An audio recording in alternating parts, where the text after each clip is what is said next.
Welcome everybody, and thanks for joining me today at Thoughtful Cooking.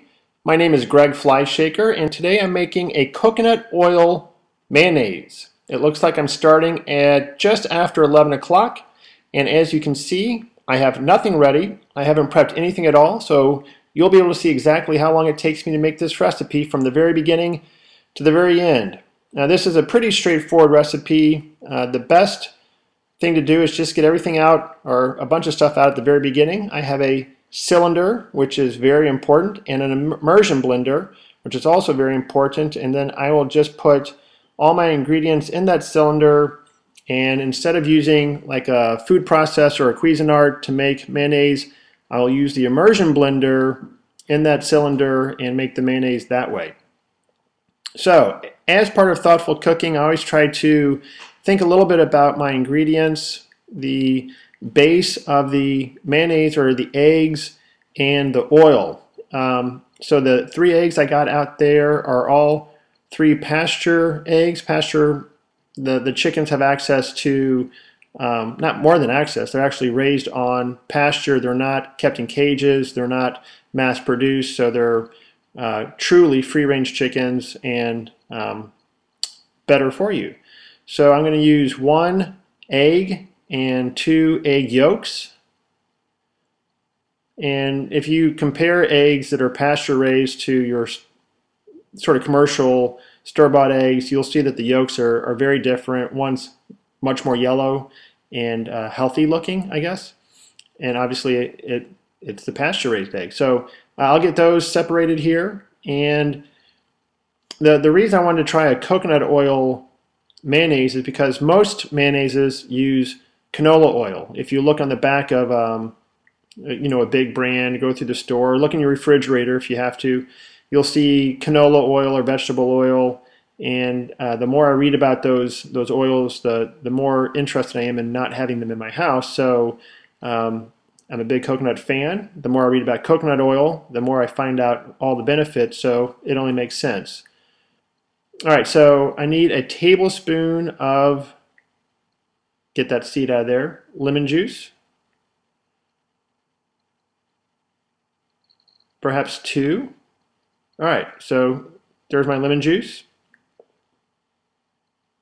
And I guess calling this coconut oil mayonnaise is a little bit of a misnomer because there's also olive oil, but it's the lack of canola oil and the addition of coconut oil that I'm really focusing on here. All right, a tablespoon of vinegar as well.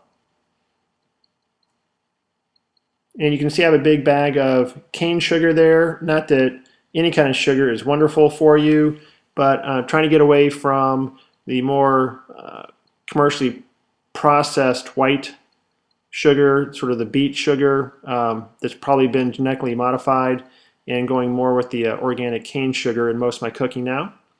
That was just a little bit of kosher salt. I probably ought to switch that up and go with some sea salt. And that'll be one of my next switches. All right, so there's the sugar, just a little bit of that. The recipe should be on my recipe page on the website on thoughtfulcooking.com. That's not very much sugar. I think it was maybe 1/8 of a teaspoon and probably around 1/2 teaspoon of salt. But again, check the recipe page there. Looks like we got a tablespoon of Dijon coming up. And really, this whole recipe is just put it all in that tub, put stuff away while you're working on it. I'm not sure I put it all away here, but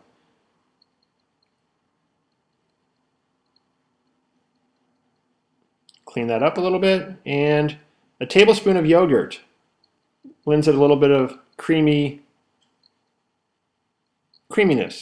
Makes it a little bit nicer.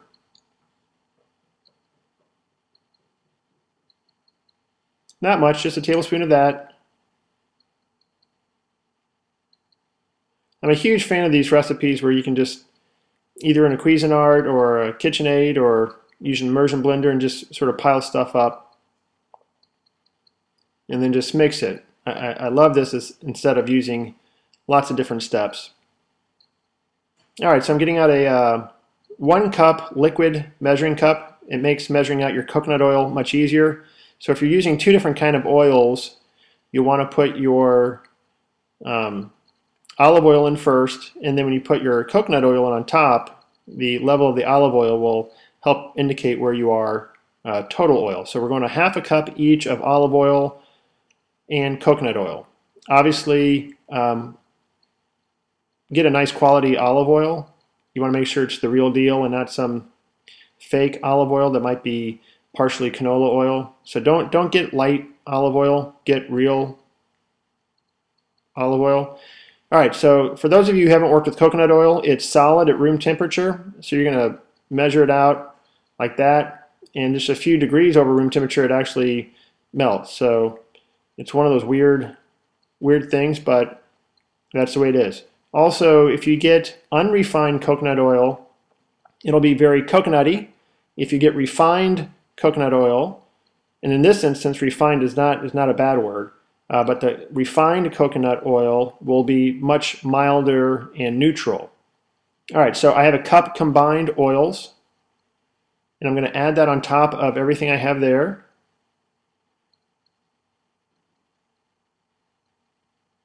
And then you're going to use your immersion blender and go slowly. This one has a dial on the top, so I can turn it down to a low speed here. Put it on the bottom. There, I had to get the eggs there on the bottom. And now you can look at the bottom of the bucket there, and you can see it really turning sort of a creamy white. And then I'll turn the speed up, and it's just getting all mixed up. So instead of doing it the old-fashioned way where people drizzle, I guess the old-fashioned way is with a whisk in your hand. I was referring to slowly drizzling in oil, really slowly on top of your eggs. Using immersion blender just takes a few minutes. So if I remember, we started just a little bit after 11, and it's not even quarter after. So that took less than 15 minutes, and you have homemade mayonnaise, which, by the way, will taste much better than anything you got in a jar.